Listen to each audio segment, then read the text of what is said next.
Il lèche, je ne laisse pas. Il lèche, je ne laisse pas. Il y a une bagarre sur Facebook aujourd'hui qui est Paul contre Jésus. C'est violent. Il y a les serviteurs de Dieu qui disent que Paul n'a pas la révélation totale. C'est-à-dire que Paul a filtré. Paul, c'est pas la révélation. Jésus, c'est tout. Paul n'a jamais contredit Jésus. Je dis que vous lisez à l'envers. Paul est le premier contradicteur de la parole de Jésus-Christ. C'est ce que ça, on ne veut pas écouter juste parce qu'en fait, il faut lire, pas par foi, mais il faut lire par intelligence. Et c'est le débat que moi je vois quand je vois les serviteurs de Dieu se déchirer. Pour ça, tu es un faux apôtre. Toi, l'apostolat t'a quitté. L'Esprit de Dieu ne te révèle pas. Tu vois comment les serviteurs, et vous regardez, vous regardez, vous dites qui le père, regarde comment deux pères, avec la barbe blanche et les cheveux blancs d'un côté, comme si. Mais se dispute pour Paul. Qui est Paul? Première chose, là je passe mon message, on va couper la partie ici pour déposer ça comme insulte. Tu vois comme insulte? Il n'y a pas de problème. C'est que on ne prend pas la peine de prendre 3 facteurs. Je m'adresse à mes collègues, vous êtes dans le NDM. Si tu écoutes ça dans notre pays, ça veut dire NDM, ça veut dire NDM. C'est que tu es dans la merde. Première des choses, c'est que tu ne prends pas en compte la circonscription contextuelle de celui qu'on appelle Paul de Tarse. Paul est de Tarse, c'est-à-dire que Paul est de Tarse. D'abord, Paul n'est pas un non-juif, mais on parle comme ça. Paul est de Tarse, c'est-à-dire que Paul a la culture Tarse. C'est quoi la culture Tarse? C'est la culture des différents dieux. Donc il a la conception là en tête. Si tu ne mets pas ça en tête dans le contexte, Yves Justin veut parler de la politique tout à l'heure. Je ne veux pas parler de Macron, je veux parler de. Bon. Okay. René Sadia, qui sont dit la chose là. René Sadia, il ne faut pas dire que. Tu n'as pas dit ça. Tu dis ça. Juste mimé, ne partagez pas la partie ici. Mais c'est la réalité. On ne veut pas contextualiser Paul. 1, Paul. 2, il y a des mensonges dans l'histoire de Paul. Parce qu'on dit que Paul a persécuté l'église et que c'est le grand-père qui l'a envoyé à Damas. Comment vous êtes bête comme ça? Le grand prêtre, c'est le grand prêtre du régime qui peut envoyer. D'abord, le prêtre, c'est un sadducéen. Comment il peut envoyer un pharisien alors qu'ils ne s'entendent pas? Ça n'a pas de sens. Réveillez-vous, vous êtes cons. Un grand prêtre ne peut pas envoyer un pharisien dans d'une autre contrée parce qu'il n'a pas autorité ailleurs. Chaque grand prêtre dans son migdash gère son migdash. C'est d'abord une incongruité. La personne qui ne connaît même rien. Toi tu connais quoi? Rien, mais je t'informe. Deuxième chose, c'est que si Paul est le disciple de Gamaliel, comme on le dit, ça veut dire que c'est un rabbin. Ça veut dire qu'il a la conception rabbinique des textes. Ça veut dire qu'il lit quoi? La Genèse. Il lit la Genèse à Lévitique, à Deutéronome. Il lit Ésaïe. Ça veut dire que sa réflexion ne se base pas sur une révélation. Elle se base sur le fait qu'il lise et il interprète et il te donne. Quand il dit que vous êtes sauvés par la grâce, c'est parce qu'il pense dans quel chapitre d'Ésaïe 54. Vous serez justifiés par ça. Il n'y a pas d'Israël, pas d'une personne. C'est d'Israël qu'on parle. Il interprète les textes, il interprète le psaume 110, il interprète la Genèse. Pour son interprétation devient pour toi une révélation. Mais pour les autres, c'est une hérésie. Puisque les gens qui étaient contre Paul, par exemple, il y avait une dispute entre les écritures de Paul et les disciples de Jésus, qui se disputaient. Il faut les Galates.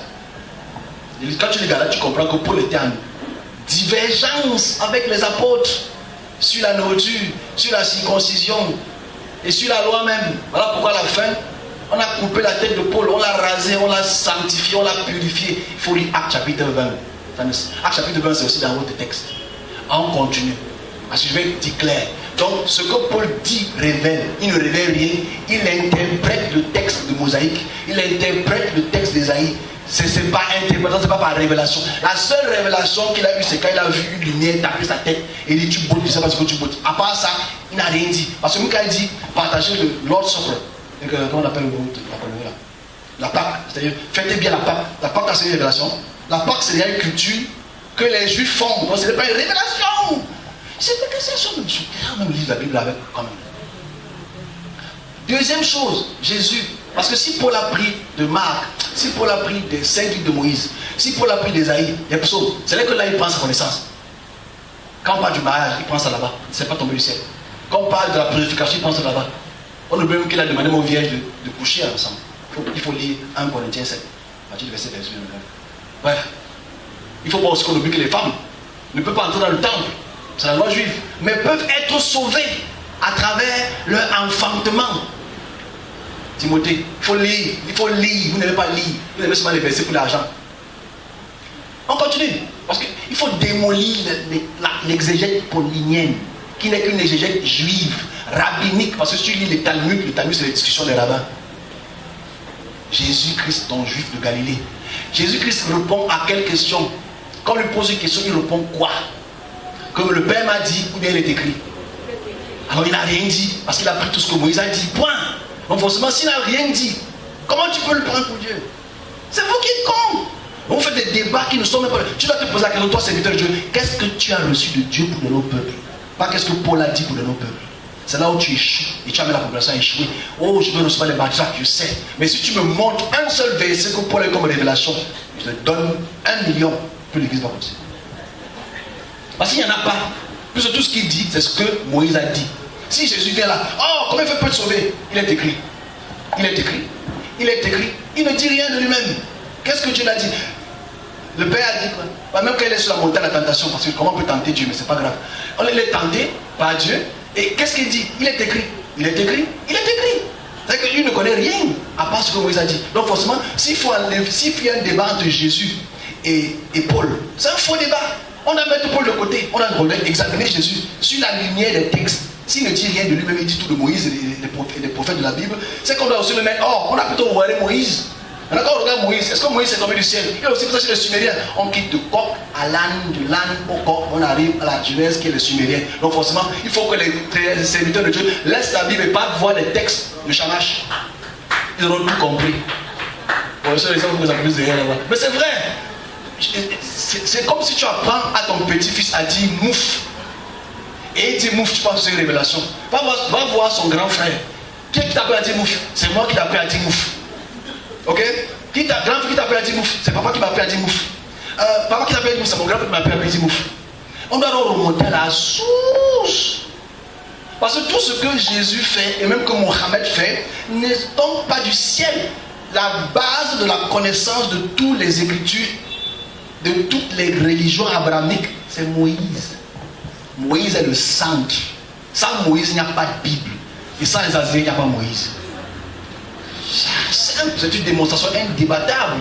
Mais quand tu as la foi, tu peux avoir ce parce que tu peux comprendre le Saint-Esprit.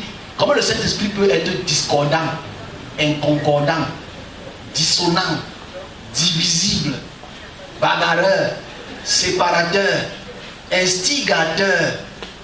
C'est faux. C'est un débat. Quand j'entends les pasteurs qui ont le doctorat et professorat, je me dis, mais attends, comment ils blâment Paul? Comment ils blâment Jésus? Il a regardé Moïse. Parce que quand Jésus partage le pain, ça ne tombe pas du ciel. Il fait comme Moïse. Quand il marche sur l'eau, ça ne tombe pas du ciel. Il fait comme Élisée. Quand il guérit, ça ne tombe pas du ciel. Il fait comme Élisée. Quand il monte au ciel, il fait comme Élie. Il ne fait rien de lui-même. Ce n'est plus lui qui vit. C'est eux qui vivent en lui. Mais c'est vrai, c'est une réalité. Ce n'est plus lui. Ça peut choquer, mais c'est la réalité. Il faut être objectif dans la lecture. Donc c'est que tu enlèves tous les personnages, il n'y a pas de personnage. Parce que même quand il meurt, Père, quand tu m'as laissé, c'est David. Tu enlèves David, n'existe pas. En fait, il n'y a pas de personnalité dans le corps du Christ à part le corps de l'Ancien Testament. Mais pourquoi on appelle ça l'Ancien Testament? Parce que c'est les gens du Nouveau Testament, en fait. Les gens après la mort de Jésus, avant le concile, qui ont décidé que ce soit le Nouveau Testament. Mais il n'y a pas de nouveau. Pourquoi tu peux voir le Nouveau Testament alors que tu t'inspires de l'Ancien? On se comprend même. Et quand tu dis que oh, ça c'est l'Ancien Testament, mais toute ton inspiration, quand tu veux parler de l'argent, Lévitique, quand tu veux parler de l'autre, Deutéronome, quand tu veux parler du mariage, Genèse, mais tu appelles ça ancien comme alors que tu utilises encore ça. It doesn't make sense. Et c'est là où on est dans le tombeau, la vallée de la mort. Mais oh, mais tu ne peux pas comprendre parce que tu es déconnecté du Seigneur. Il n'était pas d'abord connecté, donc il ne peut pas comprendre. Donc c'est un faux débat, mes amis, les pasteurs, ça arrive. Mitraillez-moi. Mais celui qui est intelligent va d'abord s'asseoir. Et l'avantage, c'est quoi, mes amis? Les biblistes vous ont même aidé avec vos têtes là. Ils vous ont aidé. Parce que chaque verset, il y a les petites références en bas qui peuvent te permettre de savoir d'où cette parole sort. Donc ça peut te permettre d'entrer au passé pour savoir d'où ça vient. Et forcément, si Jésus dit une chose qui a été dit 1000 ans avant lui, supposez, comment ça peut être une révélation? C'est une continuité. Oh, tu peux pas comprendre, tu es damné. Je suis damné même. C'est vous qui battez. Il faut intégrer. Les pasteurs se déchirent juste pour ça.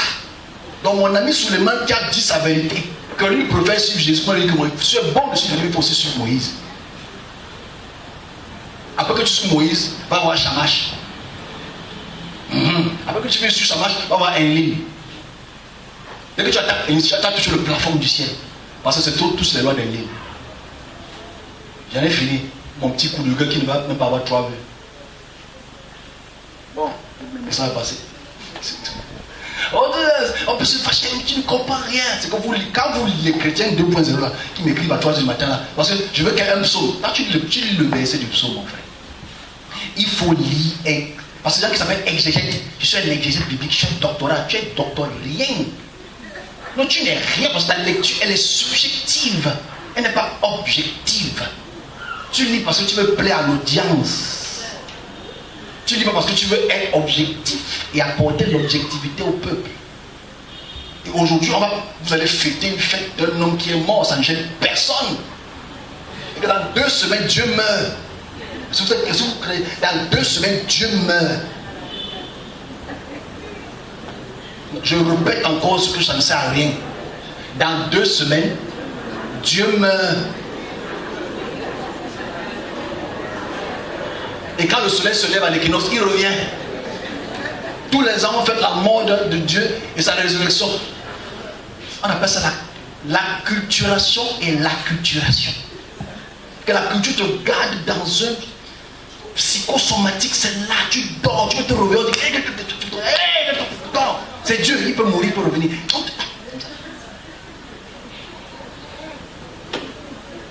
Mais c'est réel, mais c'est moi qui suis con. Mais quand tu dis que ces fêtes ont existé avant, tu peux pas comprendre. Et je peux la meilleure excuse, c'est que le diable a su ça. Parce qu'il était le bras droit de Dieu.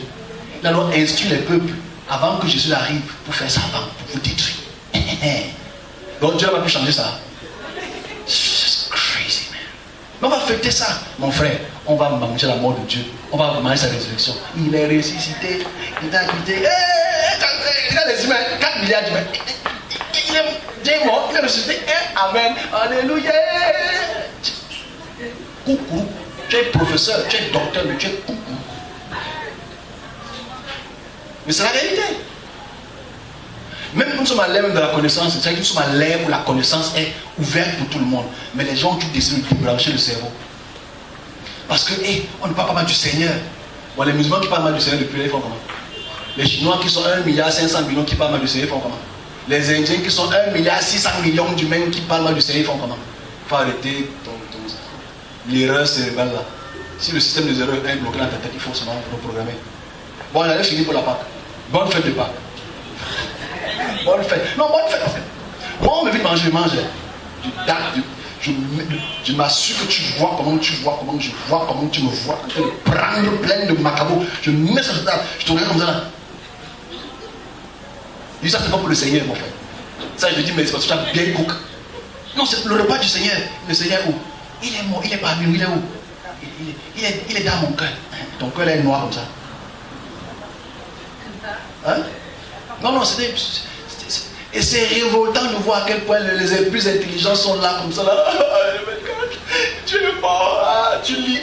Moi, j'étais bête avant, je suis sorti de la bêtise. On appelle ça l'émancipation. En fait, la réalité est que, on passe par là, j'étais pleuré. Oh le Seigneur. Après, tu te dis, mais comment il est moi alors qu'il me parle maintenant? Parce que tu arrives à un moment, moi je vais serviteur parce que c'est difficile peut-être pour vous, parce que vous attendez que le Seigneur vous parle. Seigneur. Mais tu imagines, moi en 2018, quand je suis là, ceux qui m'ont compris, je dis, mais je vais recevoir un message, mais comment tu as encore moi? C'est quoi? C'est le corps ressuscité? Ah oui, dès que tu sais le corps, tu commences à lire le corps ressuscité. Après tu dis, ressuscité comment? Pourquoi est-ce que tu as pleuré pour que tu te ressuscites? Et si tu es Dieu, comment encore le Père te ressuscite alors que tu es Dieu? Tu regardes les fidèles comme ça dimanche, tu veux me parler de quoi et tu parles là, on me gifle le soir. Mais dis une autre chose.